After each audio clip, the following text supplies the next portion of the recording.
Welcome back to another interview with Akshon Esports. Today we're going to be interviewing Robert Wright, also known as Wobbles.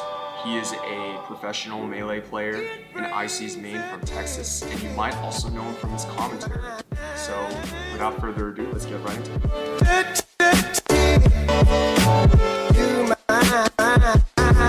First of all, how are you doing?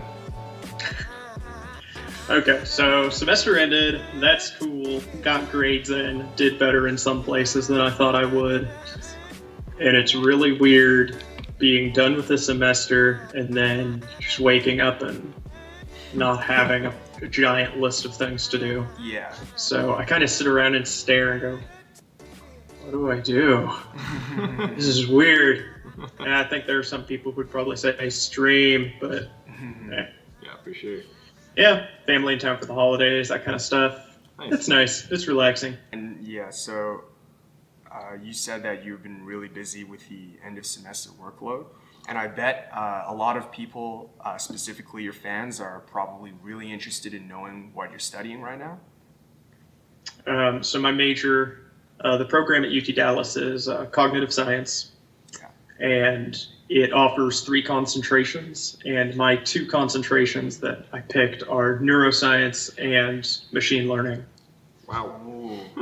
That's Sounds super I interesting. used to be an English major, so Really? That's like bit of a switch. That's bit of a a switch. little bit going I from. can sympathize with that because I used to be an English major too. I- Until I went to a job fair at my local school, and I was like, it's time to switch. Yeah. Yeah. Yeah. I currently am an English major. Anyway. Man, okay. Do you want some advice from English major to English major? I would love some advice. Yeah, I would love some too. Learning how to write and communicate is ultra sick. Mm. It's a Yeah. skill that's going to benefit you tremendously, but unless you want to be a teacher or unless you want to write like stories about other authors, then you need to have things to write about. You need stuff to talk about. It's not just enough to know how to write, because then you'll sit there with all these tools and no projects. So Yeah. whatever you do, read a lot and study a lot in your spare time on other subjects, and just write things down, even if you never plan to show them. Keep practicing. Yeah, that's interesting because I feel like learning how to read and how to write like effectively and really, really well is something that's so sorely overlooked. Yeah. In today's society, I feel like. It's really weird. Yeah. It's like getting worse. yeah, totally. Okay, so you were busy with school and whatnot. Were you able to balance, playing Melee with that schoolwork, or did you kind of put Melee to the side for a bit? Well, I guess I technically balanced it by setting Melee like over here in a dark room where I didn't play at all, because I was going to my weeklies like at the start, and I traveled to a couple tournaments, but it started like pushing an exhaustion factor on running hot for a whole weekend, go home, be exhausted, go to class, crash, do nothing, have a bunch of work that was all due now. Or I'd try and do it all in advance, get super tired, do bad at the tournament. It started to add up for my energy, and it kind of cascaded across the whole semester. And then my weeklies are on Monday nights, and I have Tuesday morning classes. I just started saying, Melee's got to wait. That's fair. That's totally That's fair. fair. So do you think that with a limited, like really restricted amount of time that you can really dedicate to improving your Melee game and playing Melee has kind of affected the way that you think and approach the game? Like when you do practice it and when you do go to weeklies, do you feel like you value that time a bit differently than some other players? Yes. I play my Falco and my Marth and my Luigi, and I lose and get like 5th, and then I go home. It's like one of the downsides to getting really good is you start to experience a serious diminishing return effect, right? Yeah. Like very first time you can't wave dash at all, you practice it for a week, and now you're wave dashing half the time you mean to, right? Like, that's a huge improvement. 1 week for a 50% increase, that's pretty cool. Then you'll get up to 75%, 80%, 90%, 95%.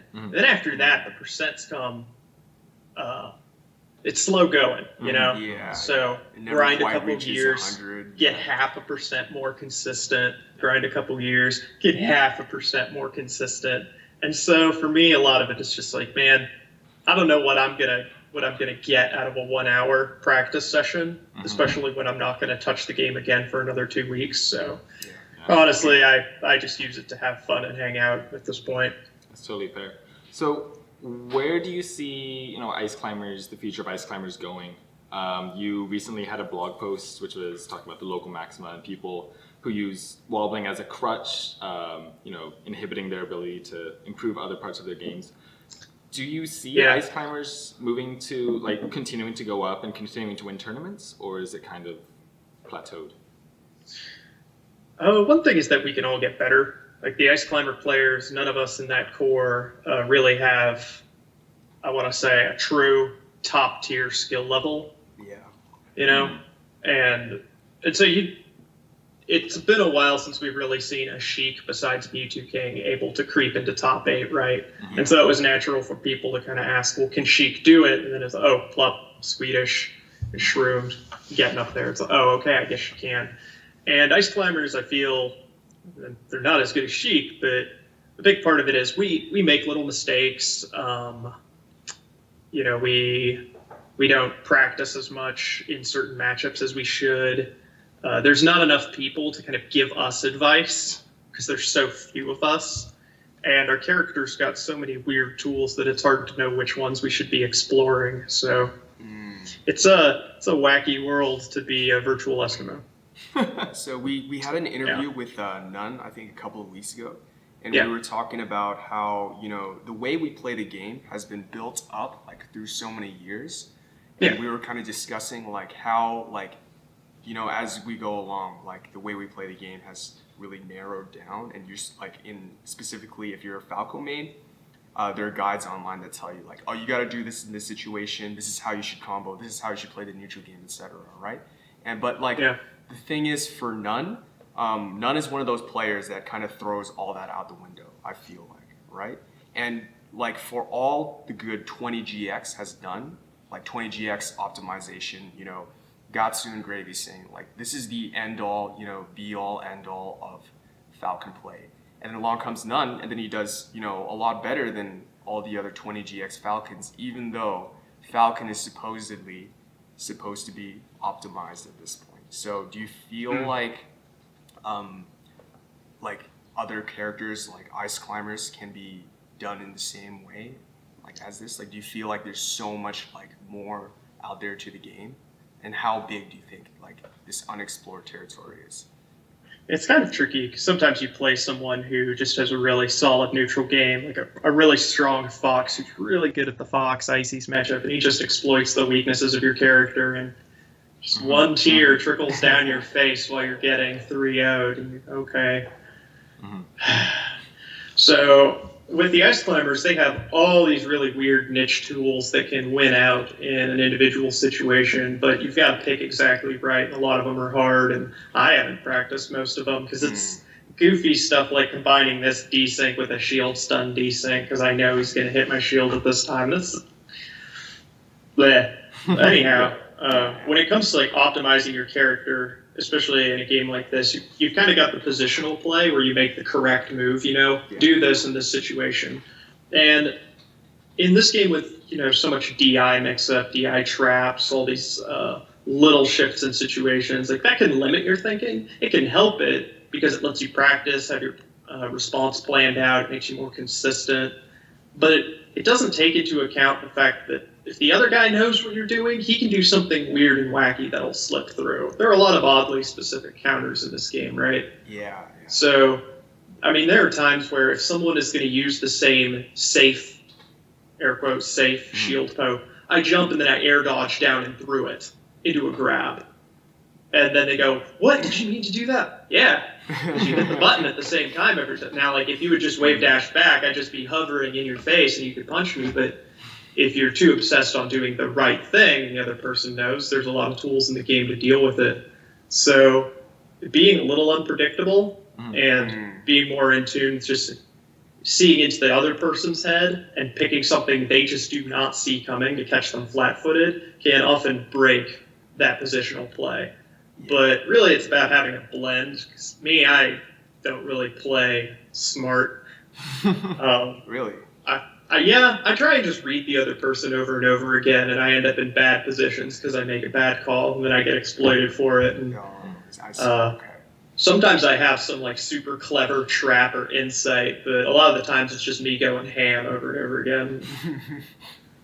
And look, and that helps me beat certain people because they think, oh, this is what an ice climber does. I sneak in there, I wiggle in, I get a grab, and I exploit their way of thinking. But then if someone is willing to just wait me out and play safe, I often hang myself that way. So there's a balance to be struck.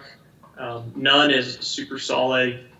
He understands positional play just fine. It's just I think he appreciates the value of breaking that mold just enough to put doubt in the other person's head. I see. So you think that None, for all, he's all cracked, all hyped up to be this kind of like unconventional Falcon. He actually really is really conventional and has a super solid game plan. But are you saying that he utilizes those really, really wacky, like kind of like tenets to their gameplay a lot more than other Falcons? Probably. I haven't really watched him play all that much. I've kind of been out of the melee studying loop a bit. I tune into a stream every now and then. But, conventional isn't the same as good, right? Yeah. Conventional wisdom says down smash on platforms is peach all the time because people will jump into it, and then that's actually kind of done. If it's working, hey, sure, they keep jumping into it, but you've got to be aware in your head that's not a strategy, right? That's just, it's a tool. And so when it comes to something being wacky, if it works and it works consistently, it can be as wacky as it wants. Eventually it becomes conventional if enough people adopt it. So what None does in a lot of situations, it works. It puts a hitbox where the other person's face is going to be, and then he's ready to follow up and hit him with something else and connect it into a kill move. And it's kind of being circular, but that is smart play. So, the wacky stuff, it's kind of like if you watch Matt.Zeb play Falco, and you go, but things like up till F smash, when the person goes, oh shoot, I got a DI out, and then they're dead at 50, right? You've probably seen like the shine combos that would have extended into 80% things, but the person smash DIs away, and now it's the 5% of a shine for Falco. But if you forward smash, they'd be dead at 50.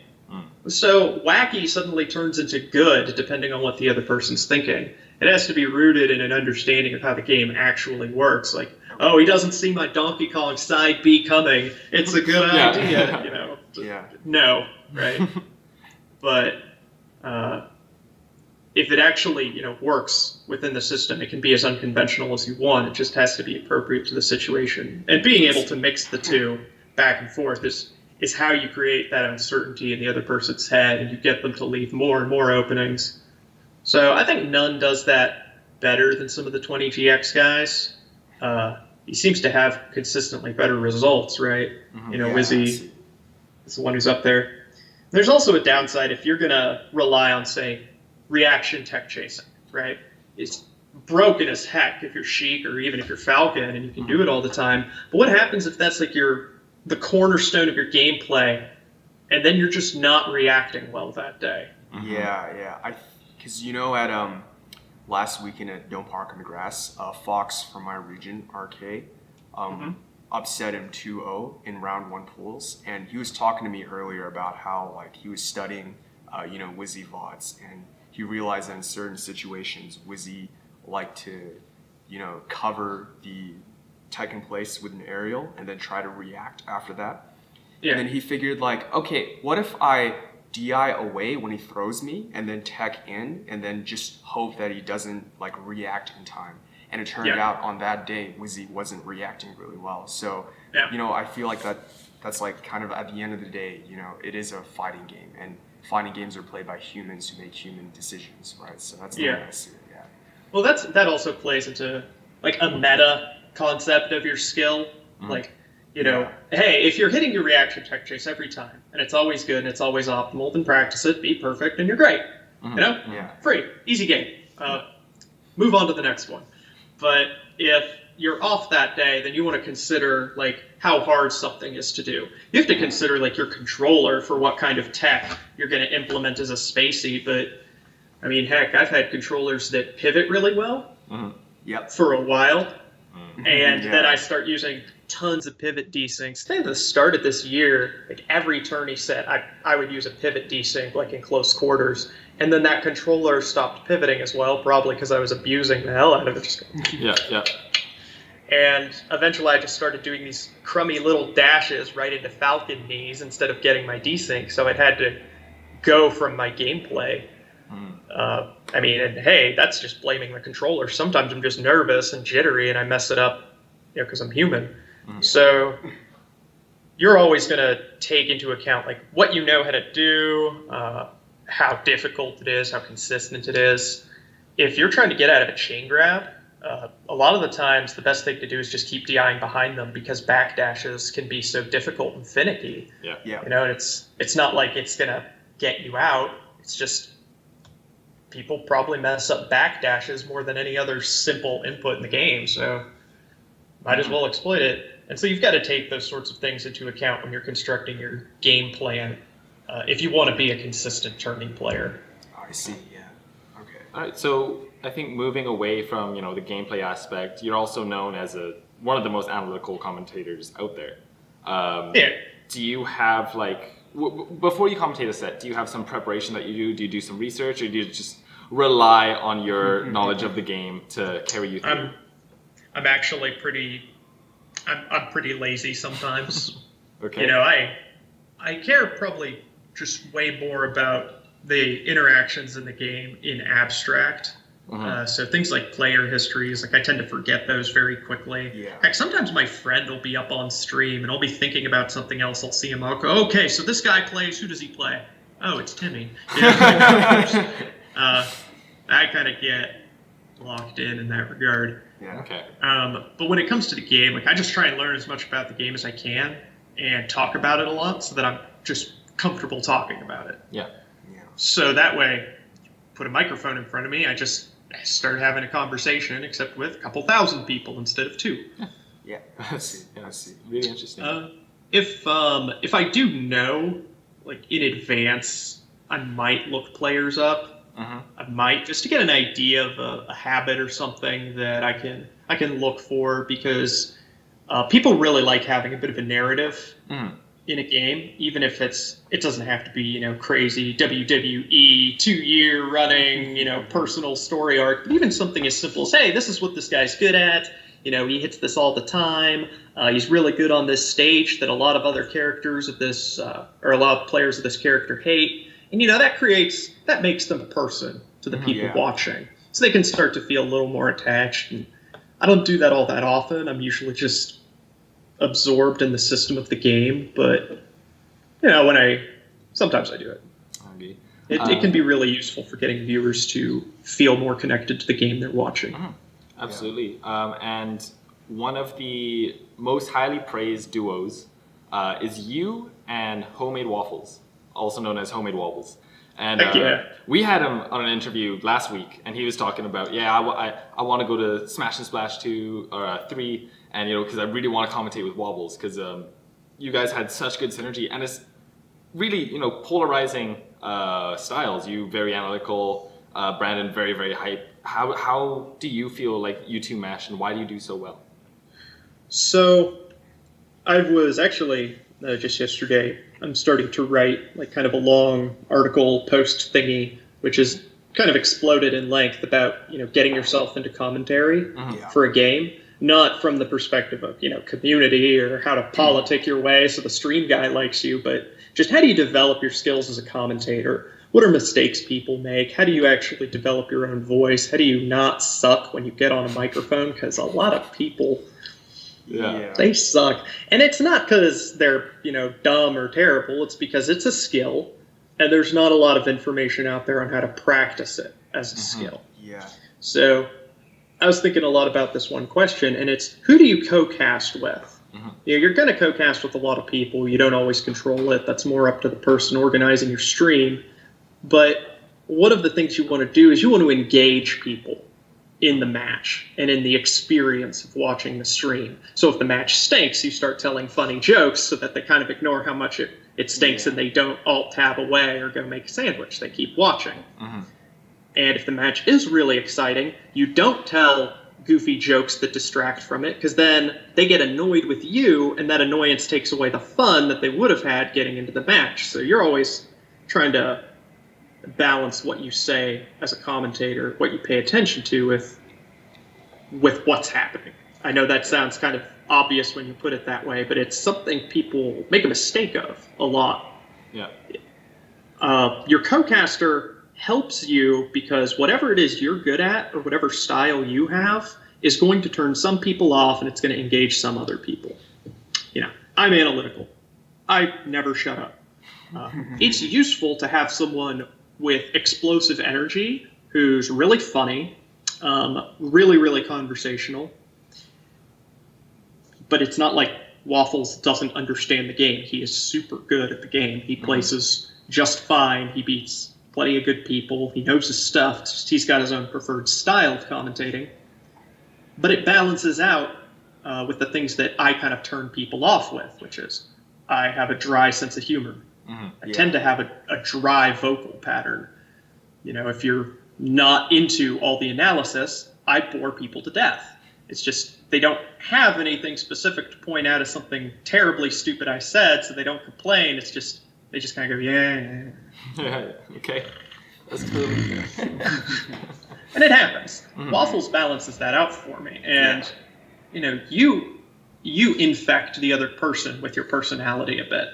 So two people tend to average each other out.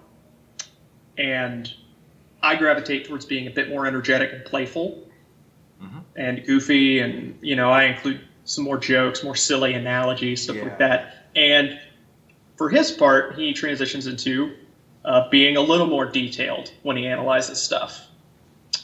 So it's nice because it pushes us both towards zones that we're not normally in, but then the other guy is still there doing his thing, covering that area that we don't cover. And so more people get engaged, more people like it, it feels more full.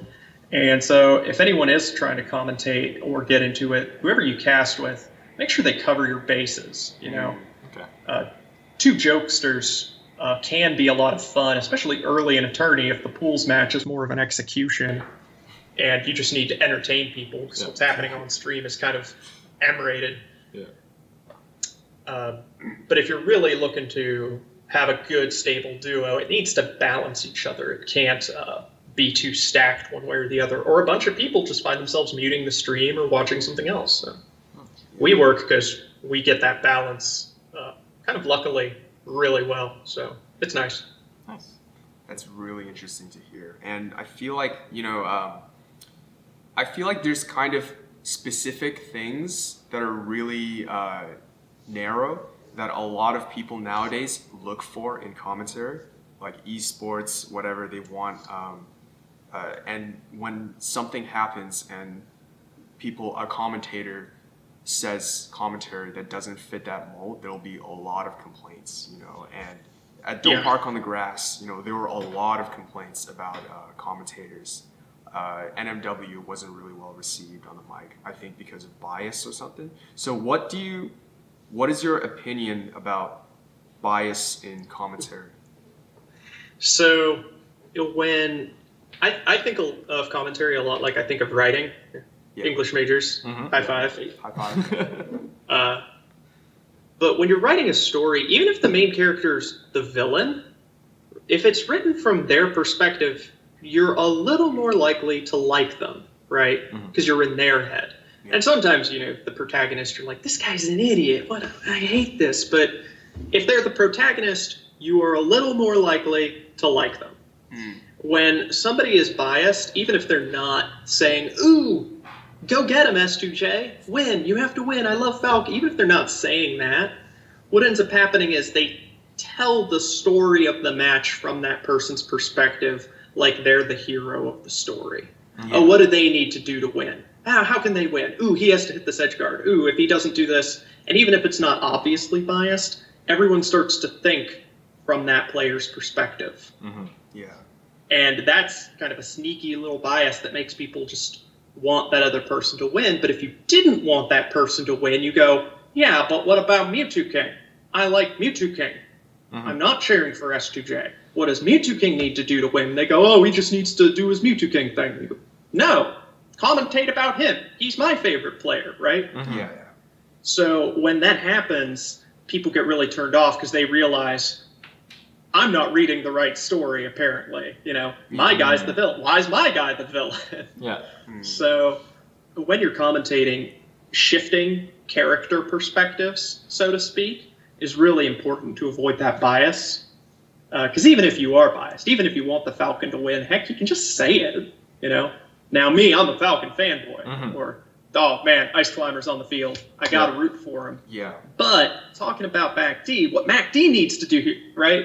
You go into that, and then the people listening can go, oh, okay, so yeah, I get it. You're an Icy player. That's cool. But then you start talking about how the Peach can win or about how the Fox can win, the strategies they're going to employ, the things they're good at, and they feel like, cool, the person I'm cheering for or the character I play is getting represented by the commentator. And that takes away that bias. It's cool to be personally biased as long as you don't make the story all about one player. So when you do that, you're telling people who aren't new to the scene who to like and who to cheer for, and then you're telling people who like the other guy, I don't care about you. And that sucks, especially if you're from a different region, right? Yeah. That really sets people off because it's like, dude, we flew all the way to your country, your state, your city, and you're just going to talk about how you want to beat us. It's like, I guess that's cool. I guess, we're so awesome that you have to defeat the evil empire from the East Coast or whatever, but come on, don't be a jerk. Yeah. And, I feel like Armada is somebody who's specifically been victimized by this kind of like mindset and commentary for a long time. Because in grand finals, it's usually like, I don't know, Mango or Leffen or somebody versus Armada. And Yeah. I think what happens is a lot of people, because Armada comes from Europe, he flies over, and for a long time, people here, like commentators specifically, weren't as familiar like with him. They didn't really know him personally, and they tended to like this kind of like bias that was really subtle, kind of just tended to sneak into or not subtle. Not so, like Genesis, the USA. Yeah, specifically, Genesis. This is a really good example. Yeah, and I think nowadays, people are starting to, because Smash is getting more international, right? And Armada is getting more well-known. He's really getting his personality more out there. He's got a stream up, etc. And I feel like, do you think players need to do more for their image and their kind of like their being seen as more personable in order to combat this kind of bias in commentary? Do you think it would help? Well, thinking about it from like the story perspective helps me kind of like frame this issue more. Armada is a terrifying monster, right? Yeah. You expect to see him in winners finals. The only reason he doesn't end up in winners finals is because he played like, Hungry Box or whatever in winners semis, and HBox managed to win that time. But since they're always meeting in grand finals normally, it's not like that surprising. So, he has the edge over HBox, but HBox got him this time. Yeah. You know what I mean? So he seems like this unstoppable juggernaut, and in the Armada specific case, everyone's the underdog going up against him. This happens to Mewtwo King. He was very upset. Why doesn't anyone cheer for me? And it's like, we have tremendous respect for you as a player, but you never lose. We want to feel good for somebody else too, And if you're a Mewtwo King fan, then you're still, a little part of you is going to go, is he gonna lose? Right? Yeah. And that's because we, especially over here in America, where the bias is super evident, but also a lot of the scene is located, we love an underdog story. Like in fiction, how often do you see stories where it's all about the Empire winning again? Yeah. People go, take down the rebels, It doesn't happen that often. At least not over here. So it doesn't surprise me that that skew happens, and it'll happen just probably pretty naturally, especially if you're over in America, no matter how hard you try to fight it. But it is important to recognize that, like, Armada losing, it's because that's the thing, is it's not whoever you're cheering for winning, it's Armada losing that you want to happen. The Empire needs to get taken down. We don't care if it's Luke or it's Han or whoever does it, right? Yeah. So in that case, it's like, we just want Armada to lose so there can be a champion. That sucks if you're Armada, right? Because you go in practicing your butt off all the time, trying to stay the best because you don't want to get kicked off your throne. And so that stinks. It sounds like people don't like you. Being personable, he is a nice guy. He seems kind of, stone-faced, and he does that during tournament intentionally so people can't see what he's thinking, get an idea of his mood. But he's still a nice guy. Mango's a nice guy. Hungrybox is a nice guy. Like, they're all nice guys. It's just when they win too much, people want to see them lose, especially if they play an unpopular character. And that's something you can't really fix. Like, H-Fox can't switch off Puff right now. How's he going to do that? The H-Fox? Right? H-Fox, yeah. H-Falco? Ness, maybe? He did win a game against Armada's Young Link with Fox, so you have 20 whatever, which I thought was kind of funny. 2014. People were like, the H-Fox sucks, and then he won a game, and they go, pretend that didn't happen. Like, people aren't going to cheer for Puff as much as they cheer for a faster-paced character, so that kind of bias is probably going to be impossible to get rid of. In Armada's case, it's just, he's this unstoppable juggernaut, it seems like. People want an underdog to win. For the commentators, you've just got to be aware of that and try not to let that happen too much. If you want to build up that story beforehand, that's cool. You get people kind of hyped up. There is a little bit of pro wrestling in our Melee scene. And a little bit of scripting. Yeah, that's A-okay, it's not a big deal. It's just, when you're watching the match, these guys are going to watch the match later, right? To study and see what happened. And then they're going to hear people just talking about what needs to happen so they lose. And then when they miss an edge guard, instead of going, oh, wow, that's unfortunate, Armada rarely misses those, the other guy goes, yes! It's just like, no, not yes. I should have hit that. I could have won the set. And that sucks. You don't want to hear them being happy you screwed up, right? That sucks for him. And as a motivated champion, you sure don't want him trash-talking commentators and being unhappy with the scene, because that'll cascade down to other people. So, take care of the guy, right? Whoever happens to be on top at the time, like, let the commentary appreciate them more. All right, so moving on to another topic. Aspirationally, I think it seems that your goals are really shared, split between your Melee gameplay and your commentary and analysis. Do you see this as kind of like a zero-sum level kind of relationship where effort put into one aspect kind of weakens the other, or do you see this as like mutually beneficial, like mutually strengthening? Well, given that my commentary, I'm not a stand-up comedian when I commentate, so I'm not writing my jokes. If I'm going to study to improve, it's going to be with my analysis. So learning more about the game could only help me as a player, right? Yeah. So in that regard, I don't see it as zero-sum at all. Over the course of a given weekend, I do see it a bit that way, because it's really hard for me to switch between commentary mode and play mode. And I've said it before, but when I'm commentating, I'm busy dissecting, verbalizing, translating what I see into words, and not just into words, but paying attention to the shape of those words and how I can explain it most clearly to whoever's listening. And then playing off the person next to me. I'm not playing the game, I'm playing the commentary game, which has its own rules. Switching over to actually playing is kind of challenging after that, right? Because I'm stuck thinking about it, verbalizing, vocalizing things, trying to turn it into automatic motor reaction instead. And I place a great deal of importance on my mindset and my focus while I play. So shifting back and forth is really tiring and distracting. I feel if I do both in a given weekend, then what ends up happening is I do neither very well. But mid-weekend, it certainly feels that way to me, sacrificing energy in one for focus in the other. Yeah. I do need to do, as a player, more like real research with videos and like scribbling stuff out. Like, this is a good idea here, period. It works. It always works. It works for DizKid. It works for Nintendo. It works for Chew. Why aren't I doing it? It's because I'm silly. You know?